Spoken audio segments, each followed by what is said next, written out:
संत और सदगुरु ही राम से मिला देते हैं, भगवान से मिला देते हैं, क्योंकि वो उनके दरबारी है कि नहीं? अगर दरबारी है तो दरबार में आते जाते हैं तो वो उनसे मिलाएंगे। अगर उनसे मिला देंगे तो वो संत हैं, सदगुरु हैं, और अन्यथा जो है उनके लाइन में लगे हुए हैं, भक्त हैं, तो भी वो भक्त हैं। बड़ी अच्छी बात है प्रेमी भक्तों। सदगुरु जो है बहुत ऊंची चीज होती है, इसे हम लोग समझ नहीं पाते हैं। कोई तो समझता है कि ये सदगुरु जो है मेरा लड़का है, कोई समझता है कि मेरा भाई है, कोई समझता है कि मेरा भतीजा है, कोई समझता है कि मेरा चाचा है, कोई समझता है कि मेरा बाबा है। लेकिन ये तो है सामाजिक रिश्ते में, लेकिन उसके अंदर क्या पावर है, कौन सा ज्ञान है, उस चीज को नहीं समझ पा रहा। और ये कब समझेगा? जब वो संसार से चला जाता है, तब उसकी लिखी हुई किताबें, उसके कहे हुए वचन ये लोगों को बाद में याद आते हैं। फिर लोग कहते रहते हैं कि जैसे एक बार जो है मोहम्मद साहब थे जिन्होंने इस्लाम धर्म को शुरू किया था, तो उस समय यहूदी धर्म चल रहा था बड़ी तेजी से। यहूदी धर्म का ही बोलबाला सारी दुनिया में था। तो इब्राहिम के बाद जो है मोहम्मद साहब हुए हैं जिन्होंने मक्का में इस्लाम धर्म की स्थापना की। तो वही पास में यहूदी धर्म का राजा था, तो उस राजा के यहां इनके भी दो चार भक्त थे, वहां जाते आते थे, मजदूरी करते थे, काम करते थे, और उनके तो फिर सब थे ही। तो एक आदमी ने जाकर के यहूदी बादशाह से ये कहा कि आपको कोई पता है कि क्या कि अब इस्लाम धर्म शुरू हो गया है, तुम्हारा धर्म जो है कट रहा है, ये कट कट करके धीरे धीरे इस्लाम धर्म बढ़ जाएगा। तो उन्होंने कहा कौन है ऐसा? कि वो मोहम्मद है मक्के में, वो चला रहा है। तो उन्होंने कहा, यहूदी बादशाह ने कहा कि मोहम्मद को जिंदा या मुर्दा मेरे हवाले किया जाए। तो एकदम जो है ये आदेश हुआ। तो मोहम्मद का एक भक्त था, वो भाग करके मोहम्मद साहब के पास पहुंचा और गिड़ गिरा करके कहने लगा, महाराज तुम यहां से चले जाओ। क्यों? मेरा तो खुदा रखवाला है, जगह चले जाओ, खुदा उदा कुछ नहीं होगा। यहूदी बादशाह की फौज आ रही है, 100 लोग आ रहे हैं, वो तुम्हें यहूदी बादशाह ने जान से मारने की धमकी दी है। ये कहा कि मुर्दा या जिंदा मेरे सामने हवाले किया जाए। फिर भी जो है मोहम्मद साहब ने कहा कि कौन ऐसा है, मैं खुदा का बंदा हूं, मुझे कौन कर सकता है। जगही तनिक जो है ऊपर चढ़ के देखे तो ले कानून फौज आ रही कि नहीं आ रही, हम झूठ कह रहे हैं कि सच कह रहे हैं। तो फिर वो ऊपर छत पर चढ़ के देखा तो फौज आ रही है। तो फौज को आते हुए देखा, उन्होंने सोचा कि ये तो मुझे मार डालेंगे। तो मोहम्मद साहब ने भाग दिया। उस नगर से, मक्का से जब भागे तो वहीं एक 2-3 किलोमीटर का जंगल था। तो भाग करके जंगल की ओर जब भागे तो फौज ने दूर से ही देखा, जैसे कुत्ता खरगोश को देखता है, खरगोश को, कि खरगोश हो गया।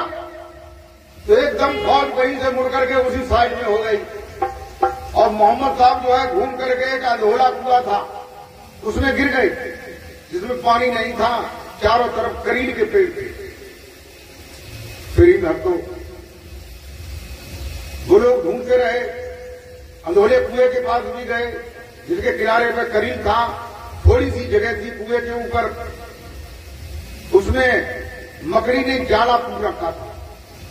उसी में एक केटूरा बैठा हुआ था।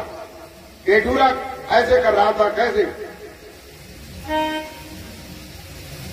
तो ये बता रहा था कि इसी में है, कुएं में, और मकड़ी ने जाल पूर दिया। तो कुछ लोगों ने कहा कि इसमें कैसे होगा, ये ऊपर से जाल पूरा हुआ, अगर कूदेगा इसमें तो ये जाल कहां से आ गया? तो कभी तो कहती है मकड़ी मेरी मां जिसने उन्हें बचाया, और केटूरा मेरा साला जिसने उन्हें बताया। फिर वो आगे चले गए, सोचा कि इसमें नहीं है, टाइम बर्बाद क्यों करोगे। उसी दिन जो है ताजिया निकाले जाते हैं, एक बड़ा सा ताजिया बनाया जाता है, और लोग गदका तलवारें लेकर के उसके इर्द गिर्द में घूमते हैं, ताजिए को ले जाते हैं। और लोग जो है मुसलमान लोग छाती में गुम मारते हैं और कहते हैं हाय अल्लाह से हम न हुए, हम होते तो क्या न क्या करते, हाय अल्लाह से हम न हुए तो हम होते तो क्या न क्या करते। ऐसे ही जब महापुरुष चला जाता है तो बाद में लोग छाती पीटते रहते हैं, किताबों को पढ़ते रहते हैं। कबीर साहब जिस समय थे तो लोगों ने नहीं माना। आज कबीर का युग आने वाला है, कुछ टाइम बाद कबीर के ही मंदिर बनेंगे, कबीर का ही ज्ञान चारों ओर फैलेगा, जो कबीर ने सत्य के बारे में बताया। प्रेमी भक्तों, इसलिए हमें सदगुरु की आवश्यकता है। अगर हमें सदगुरु मिल जाए, ये कहते हैं कि तुम अगर परमात्मा को ढूंढने जाओ,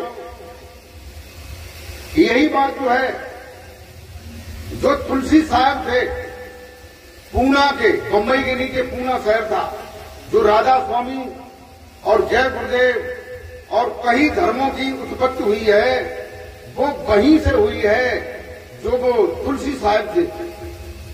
वो अपना घर छोड़ करके चले आए थे परमात्मा की खोज के लिए। तो उन्होंने जहां भी पूछा कि मैं परमात्मा को जानना चाहता हूं, तो उन्होंने कहा परमात्मा जो है तभी मिलेगा जब तुम सच्चे सदगुरु को ढूंढ लोगे। सच्चा सदगुरु अगर मिल जाएगा तो तुम ये समझ लेना कि अब मुझे परमात्मा मिल जाएगा। और सच्चा सदगुरु नहीं मिला तो तुम परमात्मा को कभी नहीं ढूंढ पाओगे। परमात्मा कोई ढूंढने की चीज नहीं है। परमात्मा संसार में, ये कहते हैं कि संसार में इतने नजदीक कोई चीज नहीं है जितने नजदीक परमात्मा है, क्योंकि वो सर्वत्र है, सर्वेश्वर है, सर्वमय है, सर्वनियंता है, सबका कारण है। चाहे भगवान हो, चाहे संत हो, चाहे कोई भी हो, सभी उस परमात्मा को ही ढूंढ रहे हैं। और परमात्मा को जब तक नहीं मिलता है तब तक जो है हृदय में पूर्ण शांति नहीं आती है। इसलिए परमात्मा को ढूंढने के लिए राधा स्वामी जो थे, राधा स्वामी के गुरु तुलसी साहब, वो ढूंढते ढूंढते मथुरा में आए। मथुरा में उन्होंने पूछा तो उन्होंने कहा सदगुरु को ढूंढिए। तो उन्होंने कहा कि सदगुरु कहां मिलेगा? तो जहां भी जाते, जिसको भी ढूंढते, तो वो सदगुरु नहीं निकलता। जाएगी पूंछ उठा के देखते वही मादा निकल जाता। तो उन्होंने कहा सदगुरु कहां मिलेगा?